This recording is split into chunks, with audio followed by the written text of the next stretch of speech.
सुरडहर में मुर्शिद लतीफ़ फरमाए थो, जेॾो तुंहिंजो नाम बाज ॿियो ॾेई मॻा,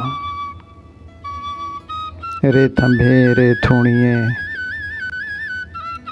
तूं छपर तूं छां, कुजाड़ो कहाँ तोखे मालूम सब का। सम्झाणी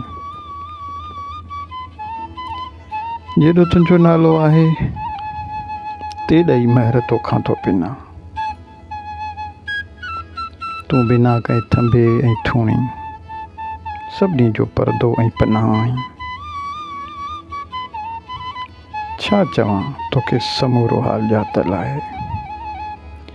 दोस्तो हौसला अफ़ज़ाई जी महिरबानी। जेकॾहिं तव्हांखे शाह साहब जी शाइरी वणे त फॉलो ज़रूरु कंदा। वासलाम या अली मदद।